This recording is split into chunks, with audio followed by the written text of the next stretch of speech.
we'll have to leave it because we're going to move on to our final story, which is about drones in Pakistan. There's been a source of great resentment amongst ordinary Pakistanis, and a new report this week released by the Bureau of Investigative Journalism has revealed exactly why that is. Azhar Javaid has the story. It's regarded by many as the sound of terror, a soft, eerie buzzing sound coming from high up in the skies.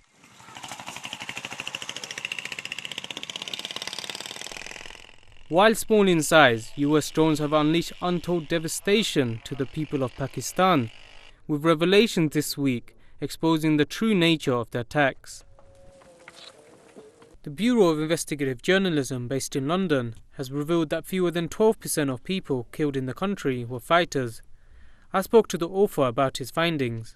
And we found that of the 2,400 people killed, 4% of them were reportedly Al-Qaeda. Those who were identified, the named individuals, 4% were Al-Qaeda, which translates to about 12% of the 700 named people that we've got in naming the dead. It's about 85 people. Beyond that, we've also found that there are a little over 100 people who are identified or named in our database who are listed as senior operatives in these different armed groups. And then there are a wide variety of other individuals who are described as mid-ranking or junior or local commanders in a plethora of different armed groups, from the Haqqani network to the Pakistani Taliban and various other armed groups that are sort of operating from Pakistan's tribal areas. I asked him about whether the findings implied the majority were civilians. I don't think so. There's about 320 named individuals in our database who are civilians, who are reportedly civilians. There are about 400 minimum in our overall data of the people who've been killed in these drone strikes who are reportedly civilians. It's difficult to then say what this sort of large unknown then constitutes. We've got about 295 people who are positively identified as being members of different armed groups or militants. But this then leaves hundreds and thousands of people who are unclassified, who fall between being positively identified as being members of these armed groups and being reported as civilians. And this is a fundamental issue with the drone campaign in Pakistan, this lack of transparency about who is being targeted and who is being killed. US Secretary of State John Kerry claimed last year that the US would only fire at confirmed terrorist targets at the highest level.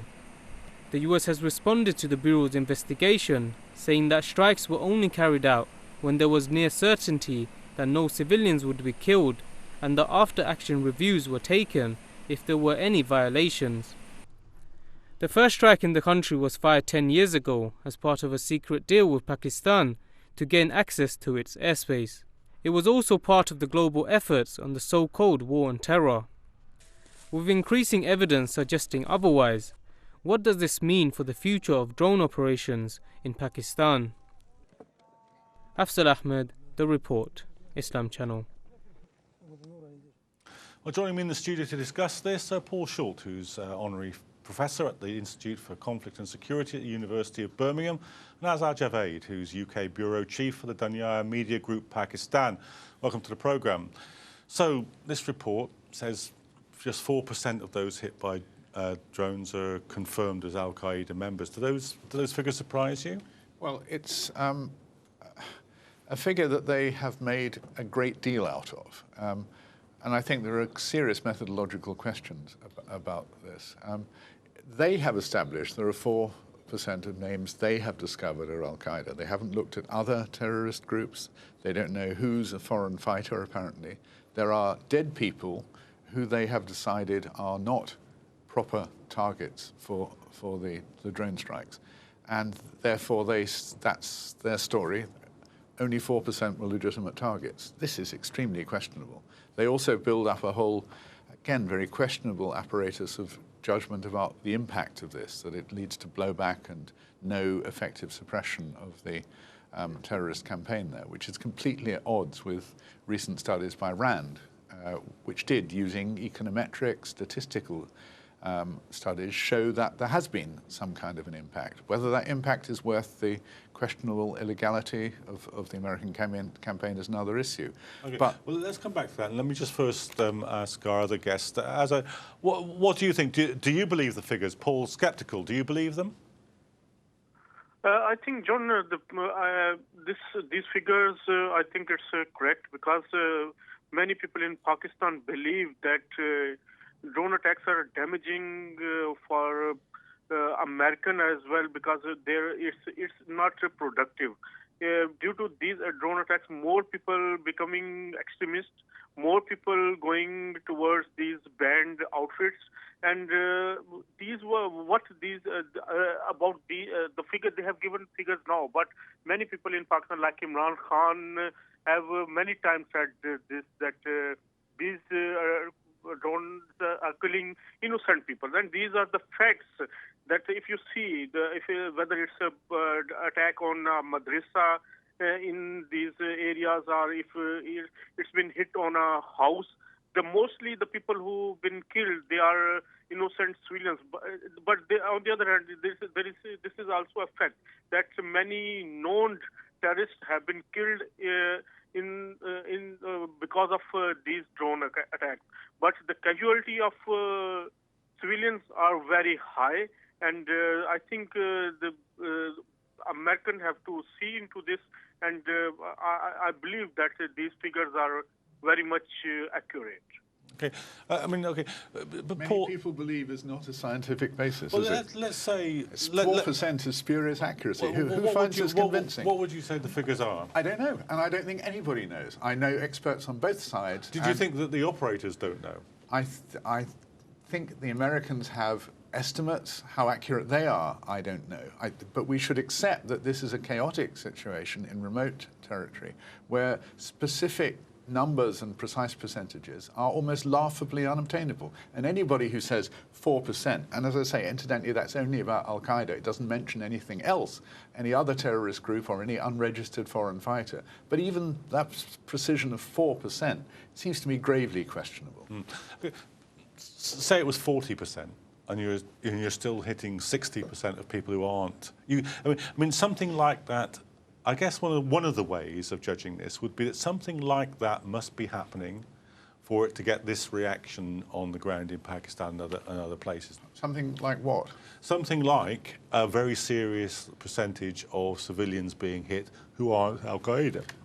I don't know. I don't know what percentage is big or serious. Any number of civilians who are killed in a legally questionable and largely internationally unrecognized campaign is going to cause distress and proper concern.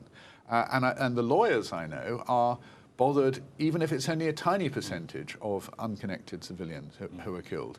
And I think it's also a propaganda issue. Even if it is only a tiny percentage which are killed, the Taliban and the Al-Qaeda and their allies are still going to want to emphasize this and are still going to be interested in giving extremely bad publicity to what is an apparently effective American program. But whatever its long-term consequences, it kills, as we've heard, senior terrorists in the short term. Azhar, what is the kind of balance of opinion on the ground now in Pakistan? I mean, you said yourself it is killing some terrorists. Are people accepting that, or are they saying, no, this simply isn't worth it? Whatever it might be doing, this simply isn't worth it because too many people that we know who aren't terrorists are being killed? If you see about the reaction, there are two places. One side where if you go towards the reaction, the people who have been affected directly.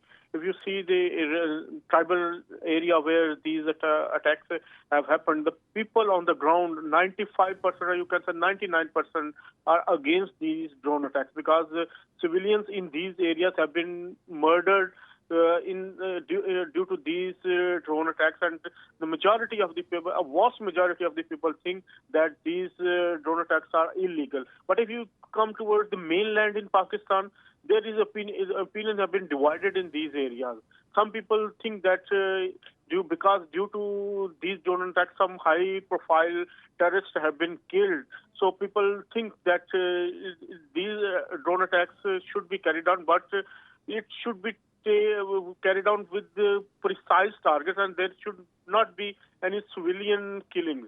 On the other hand, if we see our government of Pakistan, they have protested against this, and they say that it's illegal and it's been conducted without the approval of Pakistan government. Okay. But on the other hand, some sources in the government says that... Okay, let me just come back to Paul a minute. Paul, can they be that precise? I mean, it's an important question because we're now seeing these drones being redeployed from Afghanistan into Iraq. If there's arguably an even more combustible situation than Afghanistan was, it is the current situation in Iraq. Can they do what they're advertised as being able to do? As weapons platforms and precise launching methods for relatively small explosive warheads, yes. It all depends on the information that's available to the operator who circles and fires. The RAF believe that in about 6 years of operating these drones in Afghanistan, where it's legally distinct, it's a UN-authorized theatre, they have killed only 4 civilians, 4 once. They're sure that those figures are right. So it is possible, with the right degree of command and control and adequate intelligence, to use drones more precisely than any other weapon system. Why? Because they can circle until they're precise and certain, and they're not exposing any human beings to ground fire while they do that. And they have very advanced optical and electronic systems. So yes, drones can be extremely discriminating weapons. The question is, what is the information that is available to the operators?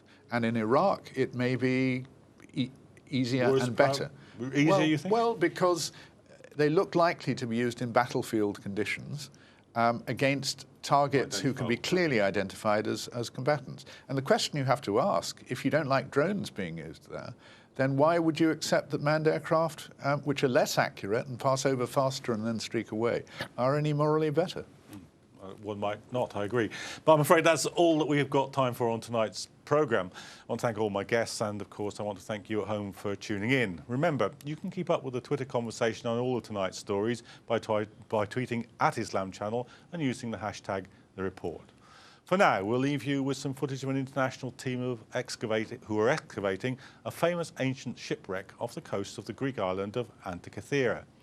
The vessel is believed to have been a luxury cargo ship on its way from Rome from the Greek island of Delos, and it's said to have been packed with artworks for the homes of the rich. Well, we'll resurface next week, but until then, good night.